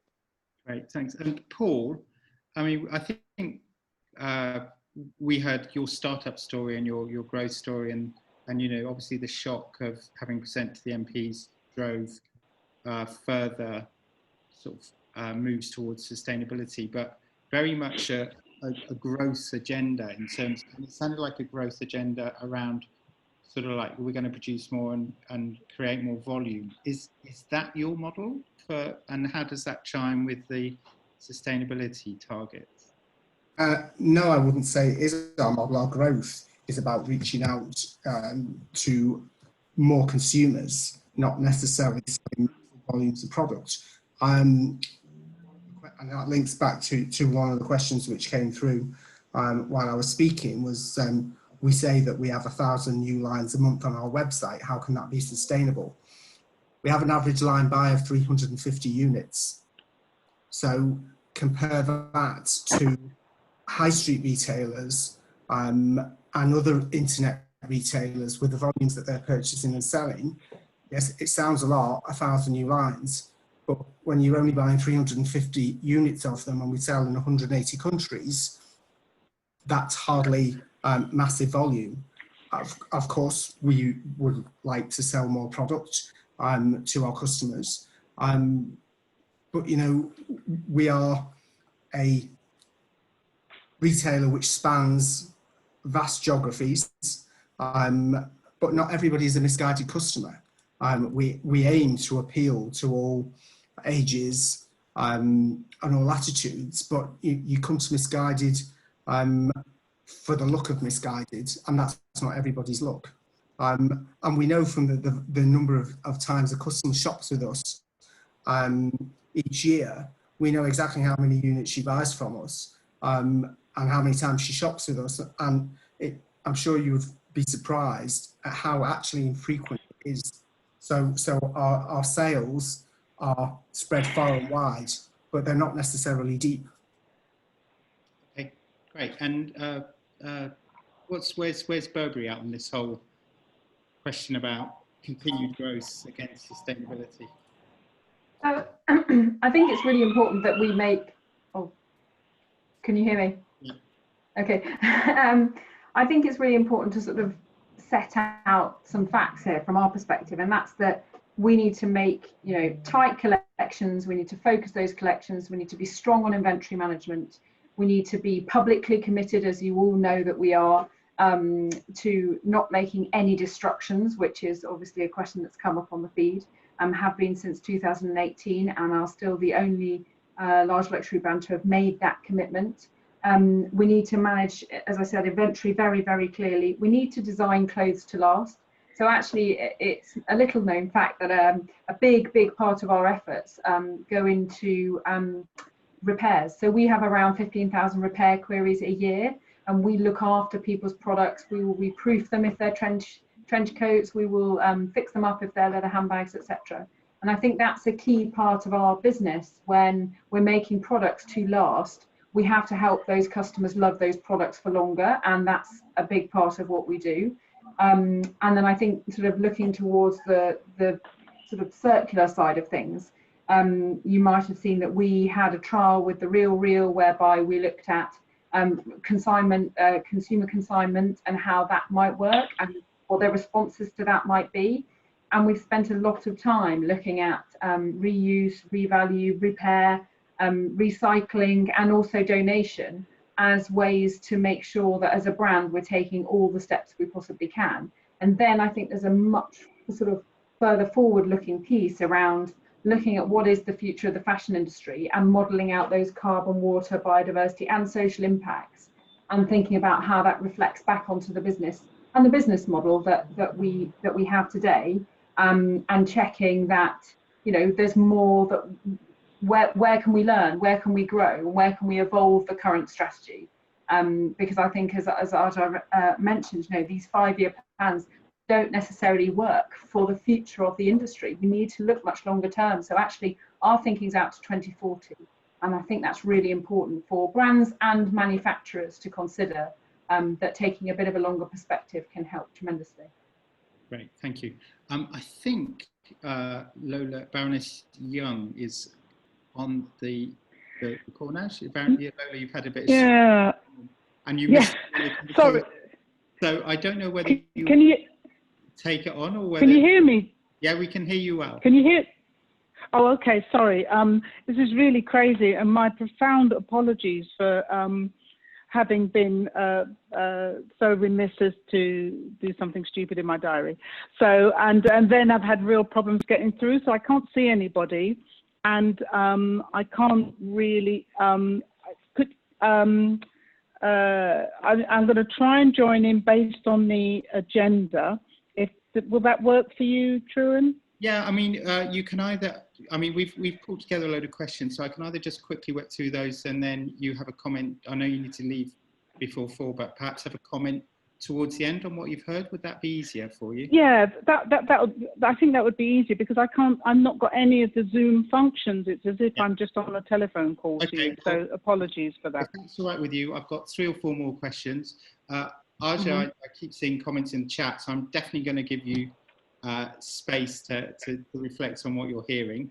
So the next question is, how do you sort of join the dots between the consumer desire for low cost clothing and sustainability in terms of ensuring that everybody in the value chain gets a fair and decent wage?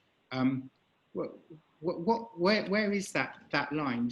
Surely there must be a balance there between sort of getting enough of a value from the product that everybody along the supply chain is fairly rewarded. So perhaps, I mean, two of you talked about the importance of democratizing fashion, and I completely get that. Where do you draw that line, sort of H&M and Misguided? How do you square that particular conundrum? I don't think there's a line to be drawn from the H&M perspective. We absolutely believe that all garment workers are entitled to earn living wages, and that's why we've been working in this domain for a considerable amount of time. It is our responsibility to ensure that the garment workers who are employed by the suppliers that we work with are working in safe conditions and have access to fair living wages.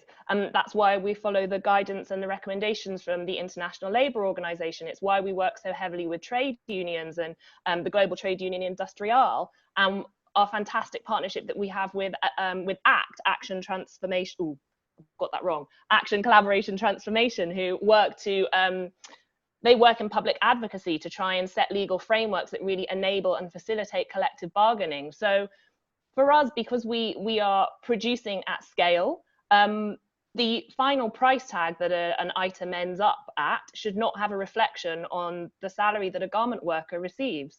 Garment workers are not paid in that way anyway. They're not paid based on the final sale of a product. They're paid based on the order that was placed through the supplier.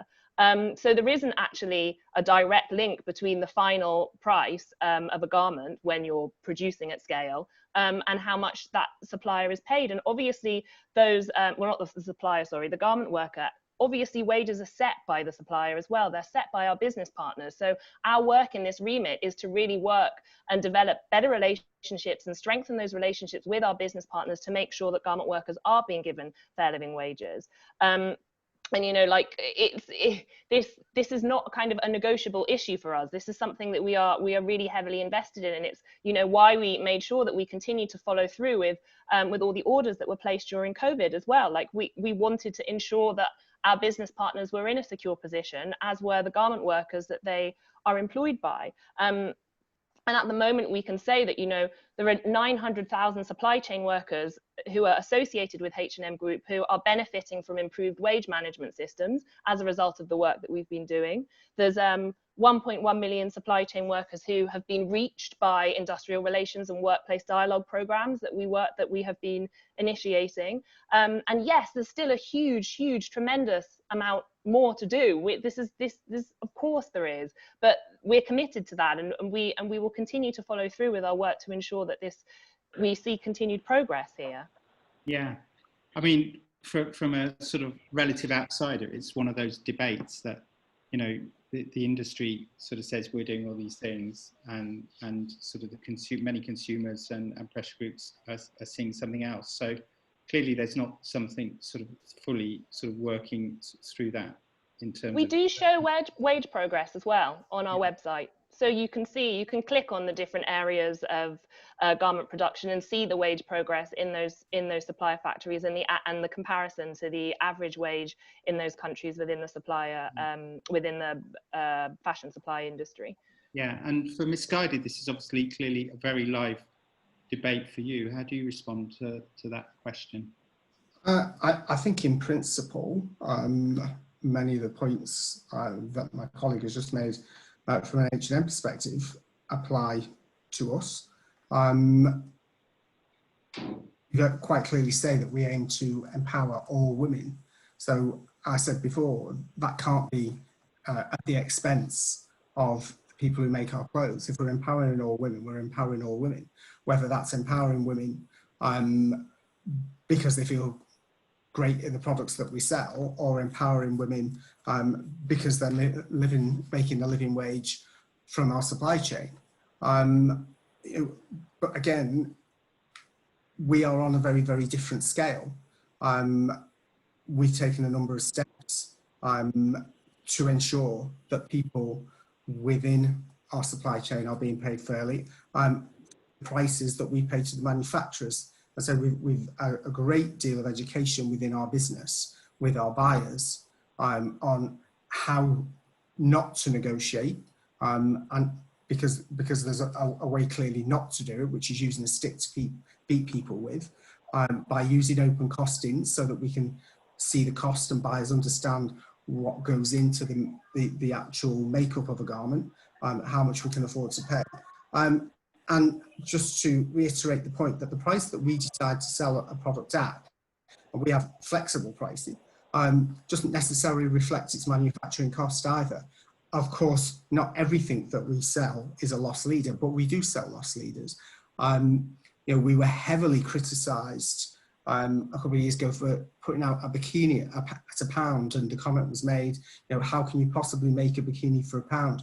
Well, of course you can't. I mean, that's common sense, you can't. The bikini actually cost Misguided £5.75. We decided to sell it as a £1 as part of our 10-year anniversary celebrations. Sometimes people don't think these things through properly. It can make it very difficult for retailers when you get that kind of question from people within the industry. When a customer asks that question, you think, okay, that's fair enough. But when it's posed to you by somebody from our industry, you kind of scratch your head and come on, really? We recognise the need that anybody working in our supply chain should be able to make a decent living from the work that they do. Yeah, great, thank you.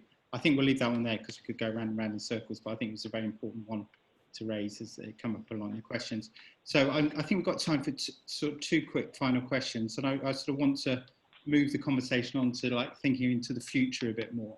So can I ask each of one of you, and perhaps starting with you, Graham, to give you a little bit of warning, so in terms of innovation, what's going to be the big breakthrough, do you think, in innovation to make the industry more sustainable? Is it going to be the hire model? Is it going to be a material? What do you see as the change? Well, I'm afraid my crystal ball here is not terribly clear to be able to see into the future to kind of let you know what's around the corner. But what I would like to do is to loop back to that earlier question that you kicked off on and around growth, because I think what we've lost sight of is the difference between the want and the need of clothing and accessories, like when you actually really genuinely need something and when you just want it. And I think if we were to separate out those two things and actually diverge those two fields, then you can really see a place for these around the want, which is much more experiential. Clothing is so inherently, it's a very personal thing. People like looking good, feeling good. It's very intimate. So that's so important. So around these emerging fields of digital design, of virtual, being able to put on a garment virtually for a social media post instead of actually purchasing something online. Through loan and swap shops, regeneration programs, things like that.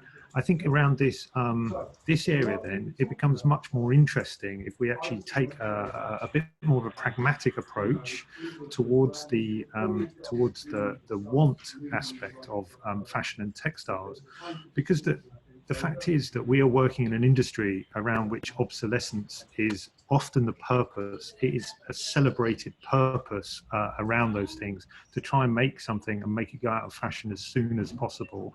And we need to be really honest with ourselves here that is not responsible to everything around it. But if we can think really smart and start employing these different diverse tools, we can still get that human response and that aspect of entertainment and interaction and reward around that, but with much lower impact. I think people's sort of expectations and the way that they approach that do need to shift, and we do need to be a bit more open-minded about what fashion is and how it's expressed. But I think we're just living in a super exciting time to see these many emerging trends and opportunities around that. Yeah, I think that's a really interesting point. And obviously the counter, or the other side of that coin, is how do you then do all those amazing things and still have a profitable business model for the industry, which I think is... And I think there's so many fantastic groups there of subcultures that are finding their own way and methods of expressing themselves that isn't based on the traditional model. As I say, it's super exciting times for this. Great. Jocelyn, what's your, if you had a crystal ball, what would you, or if you could wave a wand, what would you like to see achieved in terms of innovation? Well, yeah, I think innovation in product and raw materials is a given, and how raw materials are treated and how we produce and manufacture is obviously critical. But I'd like to take a sort of slightly different track, if I may, and that's that I think bringing the need for sustainable innovation and sustainable business development into the sort of central decision-making hub of your business is absolutely critical. And I think therefore bringing it into remuneration and bringing it into the sort of journey with your investors is really key. I outlined earlier on the sustainability bond that we've launched, but that really fully connects the investment effort with the sustainability effort, and actually enables, sort of enlists our investors actually to support that journey. So I think that's quite an exciting opportunity moving forwards for businesses to leverage. Yeah, I think that the green bond is a really fascinating step forward, and will drive that change. I'm going to give the other two panelists 3 minutes, because then I'm going to go to Lola to give her view, and then Asha, I'm going to give you the last word on what you feel from what you've heard, if that's okay. So perhaps Georgina, where are you seeing the innovation? Sorry, I couldn't take myself off mute there. There is a huge amount of innovation that I think we are really looking forward to seeing in the space of material technology and recycling technology at the same time. We need to land on more technologies that enable us to deal with mixed fiber materials, which are the biggest material group that's used across the fashion industry. Once we can deal with that as a material, once we can find the recyclability there, which we have in some respects with our work with Circulose and Renewcell, and our work with the Hong Kong Retail Textiles research group. Yeah, we feel that that's where the big changes and the big future lies. Great. And it's exciting. Great. And very quickly, Paul, where do you see the big sort of game changer around innovation?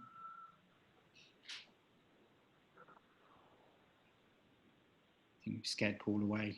Sorry. I mean, in terms of our fabric purchasing, as it is at the moment anyway, because of the small quantities we buy, we do actually purchase a lot of end-of-roll fabrics, etc. So we're not necessarily commission weaving, knitting and dyeing fabrics for all of our products. But certainly it's about recycled content for us and securing supplies of that right at the moment. We don't have the massive purchasing power that other brands do. So for us, we're buying those fabrics speculatively. We need to start working with mills and laying down programs so that they will commit to supplying us against other major purchasers. But there is a lot of innovation out there. We have appointed a sustainability manager who has a background in fabric, and that is the next big thing for us. Okay, great. So Lola, I'm really sorry you've missed out on the discussion, given your huge level of knowledge in this area and the history of trying to drive sort of this change to the industry. Do you want to reflect on anything you've heard, or the report, or what you see as the role forward for both government and industry as well? Yes, thank you, True, and apologies again for my earlier absence. Yeah, there are some, I would have been really interested to hear, particularly the session on fashion and sustainability post the pandemic, or not post the pandemic, with kind of perennial pandemic, it seems, that we're likely to experience at least for some time. And, there has been some speculation around the extent to which some of the changes in what particularly women have been wearing, but also men, those who are kind of normally would be in the office wearing certain kinds of clothing, having that sort of masquerade of the smart top and the tracky bottoms and slippers and dirty old trainers, in the bottom half, which is not seen on Zoom. So, but that's kind of interesting if that does become a trend, if the sort of staying at home working does become much more embedded in our culture, working culture, that'll be interesting to see how that pans out. I think the other thing that was interesting in the remarks that I've heard just latterly is about this perennial argument or discussion, let's say, between the cost of clothing, its relationship to the democratization of fashion, and its relationship to fair and decent wage in the value chain. And I think, I'm not an expert on that actually, True, and it was very kind of you to say so, but I'm still learning an awful lot. But it does seem to me that having lots of cheap clothing is not necessarily democratic. So I think I'd like people to kind of, if they haven't already, to unpick what that actually means, the democratization of fashion. Because whilst I would like to feel that, lots of people have the opportunity to participate in whatever fashion is, we have to define what we mean by that democratization, and we have to define what we mean by fashion. In fact, we have to redefine what fashion means. And that relates to the point that Christopher made towards the end of the remarks about innovation. So, it's making that distinction between want and need, and for us to be clear about that. Now, I've always argued that consumers aren't responsible for low pay or horrendous conditions in overseas or indeed domestic factories. It's not, you can't put that on the consumer. But I do think that in terms of thinking about consumerism, then we all need to have a bit of a sea change in the way we think about what we consume, whether that's food or whether it's fashion. Because for sure we can't carry on, as we all know, we can't carry on in this totally irresponsible way that we're doing. And again, that leads me into thinking about this question about innovation. What is the timescale we're thinking about here? It feels like we've been having these discussions about circular technology and materials technology and changing this and changing that.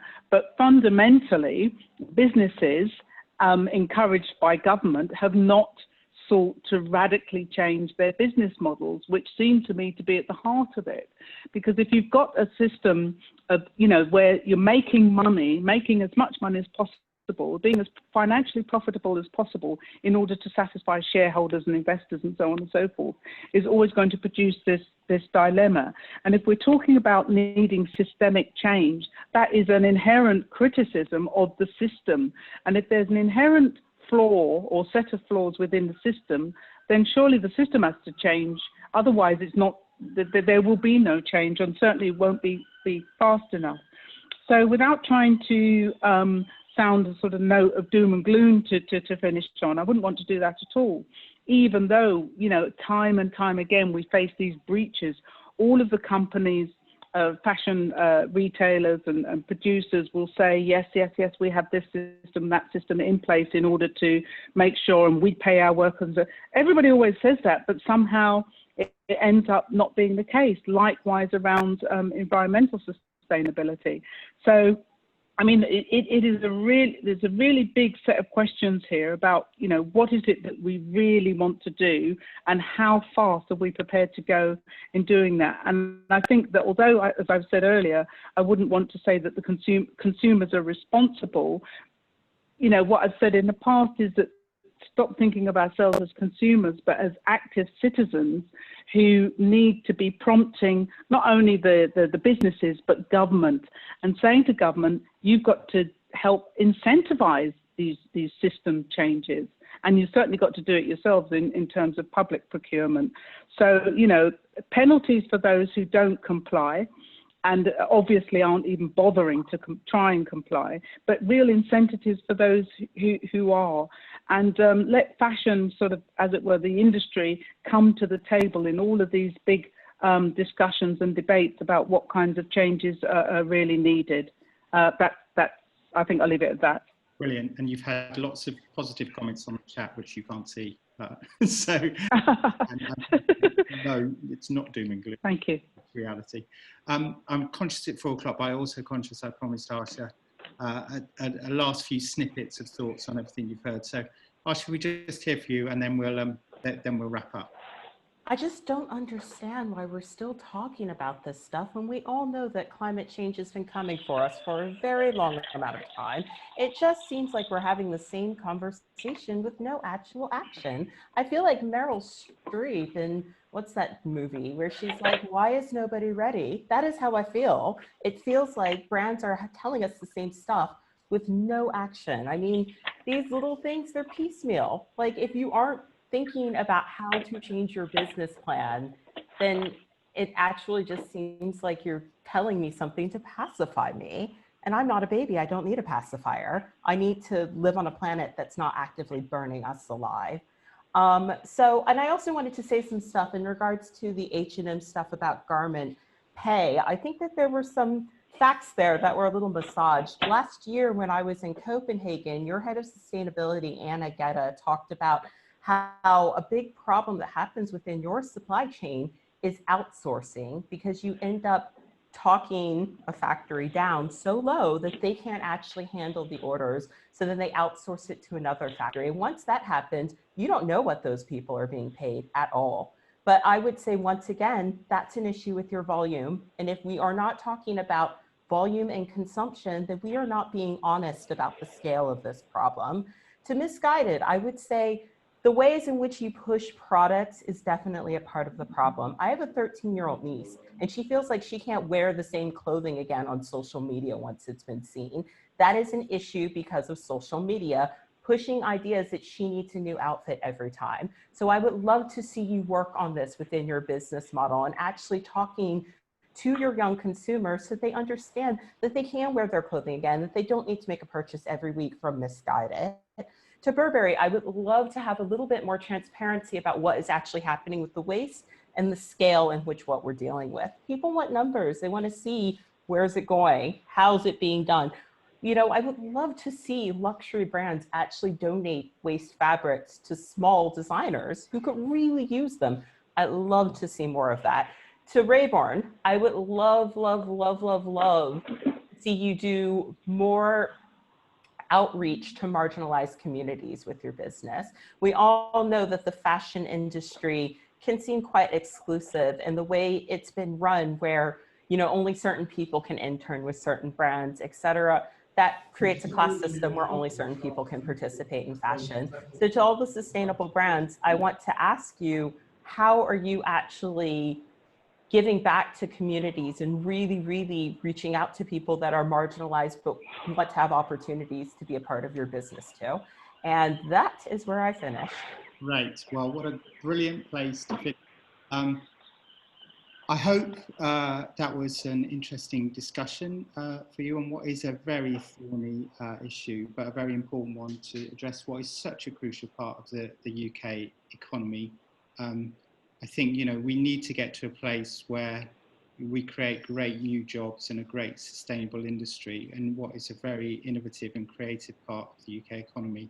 And the move to get there is obviously incredibly difficult, but what we're hoping is that discussions like this, the report we produced, starts to create the shift. So I just want to first of all thank the speakers for, you know, putting themselves out there, being so honest, dealing with, you know, quite a lot of challenging questions in a way which I thought was very respectful and honest. And so thank you to them. Huge thank you to Fashion Roundtable, who make the APPG work. and who do huge amounts of things behind the scenes driving debates forward. And I would urge as many of you as possible to sign up to the future events that they organise. And finally, to thank the two MPs. Lola, thank you for sort of arriving, it's like the cavalry at the end, and also Catherine for introducing. And hopefully, you know, we can push this debate forward. Hopefully it's left you some ideas and thoughts and challenges. And, you know, stay safe and look after yourselves. And thank you for sparing 2 hours of your time listening to the conversation. Thank you very much indeed. Thank you. Thank you, Trewin. Thank you. Thank you, everyone. Thanks, everybody. Oh, gosh.